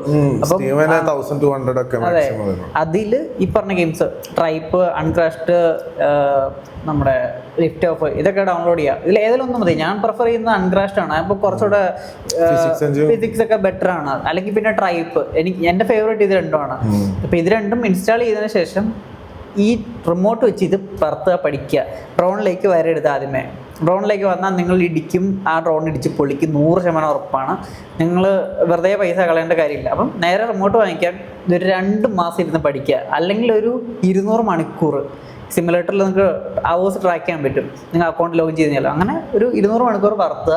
അപ്പോൾ നിങ്ങൾക്ക് മനസ്സിലാവും നിങ്ങളുടെ കേപ്പബിലിറ്റി അല്ലെങ്കിൽ നിങ്ങളുടെ ലേണിംഗ് കർവ് എത്രത്തോളം ബെറ്റർ എന്ന് നിങ്ങൾക്ക് മനസ്സിലാവും. അത് കഴിഞ്ഞിട്ട് ഡ്രോണിനെ പറ്റി ആലോചിക്കുക. നിങ്ങൾക്ക് സ്വന്തമായിട്ട് പഠിക്കാൻ പറ്റില്ലെന്നുണ്ടെങ്കിൽ ഒന്നെങ്കിൽ യൂട്യൂബ് റെഫർ ചെയ്യുക, അല്ലെങ്കിൽ ഏത് ഇൻസ്റ്റിറ്റ്യൂട്ടിൽ പോയി പഠിക്കുക. ഈ 2 കാര്യം ചെയ്തതിന് ശേഷം മാത്രമേ ഡ്രോണിലേക്ക് വരാവുള്ളൂ. അല്ലെങ്കിൽ ഉറപ്പായിട്ടും ഡ്രോൺ ഇടിച്ച് പൊളിക്കും. അപ്പോൾ ഇതാണ് ഫസ്റ്റ് ചെയ്യേണ്ട കേസ്. പിന്നെ കീപ്പ് ഓൺ പ്രാക്ടീസിങ് സിമുലേറ്ററിൽ പ്രാക്ടീസ് ചെയ്തിട്ട് ഇതിലേക്ക് വരാവുള്ളൂ. ഇപ്പം കുറേ ട്രിക്സ് ഒക്കെ ഉണ്ട്. ഇപ്പം ഫ്ലിപ്പ് ആണെങ്കിലും പവർ ലൂപ്പ് ആണെങ്കിലും മാറ്റി ഫ്ലിപ്പ്, അങ്ങനെ കുറേ സാധനങ്ങളുണ്ട്. ഇതൊക്കെ ഫസ്റ്റ് സിമുലേറ്റർ ട്രൈ ചെയ്യുക, എന്നിട്ട് ഡ്രോണിലേക്ക് വരുള്ളൂ. കാരണം റിയൽ ലൈഫ് ഫിസിക്സ് ഡിഫറെൻ്റ് ആണ്. സിമുലേറ്ററിൽ നിങ്ങൾക്ക് കാറ്റില്ല, പ്രഷർ ഡിഫറൻസ്, ഇങ്ങനത്തെ കുറേ കാര്യങ്ങളുണ്ട്. പിന്നെ ഡിപ്പെൻഡ്സ് ഓൺ പ്രൊപ്പല്ലറിൻ്റെ കണ്ടീഷന്, ഡ്രോണിൻ്റെ കണ്ടീഷന്, ട്യൂണിങ്, ഇതൊക്കെ വെച്ച് കുറേ സംഭവങ്ങൾ മാറും. അപ്പം നിങ്ങളൊരു ട്രിക്ക് സിമുലേറ്ററിൽ മാസ്റ്റർ ആയിട്ടേ ഇതിലേക്ക് വരാവുള്ളൂ. പിന്നെ പേടി എന്നുള്ള സാധനം മനസ്സിൽ നിന്ന് കളയുക. ഇതൊരു പാഷനാണ്, നമ്മൾ അതിനുവേണ്ടി സെറ്റ് ആക്കുക. ഡ്രോൺ ഇടിക്കും ഡ്രോൺ എന്തെങ്കിലും പെട്ടെന്ന് വിചാരിച്ചിട്ടുണ്ടെങ്കിൽ നിങ്ങൾക്ക് പഠിക്കാൻ പറ്റത്തില്ല. അത് ഒരു കാലത്തും പഠിക്കാൻ പറ്റത്തില്ല. അതുകൊണ്ടാണ് ശരിക്കും നമ്മളിപ്പോൾ ഒരു സെക്കൻഡ് ഡേ ഒക്കെ ആവണ സമയത്ത് അവർക്ക് ആക്രോ മോഡിലോട്ട് കൊടുക്കുന്നത്. ഫസ്റ്റ് ഡേയിൽ ഹൊറൈസൺ ഹൊറൈസണിൽ ഫ്ലൈക്കും. സെക്കൻഡ് ഡേയിലാണ് ആക്രോയിൽ ഫ്ലൈ ചെയ്ത് തുടങ്ങുന്നത്. തേർഡ് ഡേ ഇവര് ഫുള്ള് ബിൽഡ് ചെയ്യുക ചെയ്യണേ, ലൈക്ക് ഫുൾ ഹാർഡ്വെയർ പഠിക്കുക ചെയ്യണേ. ആ തേർഡ് ഡേയും ഇവർക്ക് ബോറടിക്കുന്ന സമയത്ത് മൊത്തം ഫ്ലൈ ചെയ്യാനാ കൊടുക്കണേ. എന്നിട്ട് അത് കഴിഞ്ഞ് ഫോർത്ത് ഡേ അല്ലെങ്കിൽ തേർഡ് ഡേ എൻഡിലാണ് ആദ്യമായിട്ട് ഡ്രോൺ ഫ്ലൈ ചെയ്യണത്. അതിൽ ഫസ്റ്റ് ഹൊറൈസണിൽ ഫ്ലൈ ചെയ്യും, അത് കഴിഞ്ഞിട്ടാണ് പിന്നെ ആക്രോയിലോട്ട് വരുന്നത്. അപ്പോൾ ഈ 5 days കൊണ്ട് എന്തായാലും ഇത് ഫുള്ളായിട്ട് കയ്യിലാവൂല എന്നുള്ളത് നമ്മൾ കറക്റ്റ് അവരോട് പറയുന്നുണ്ട്.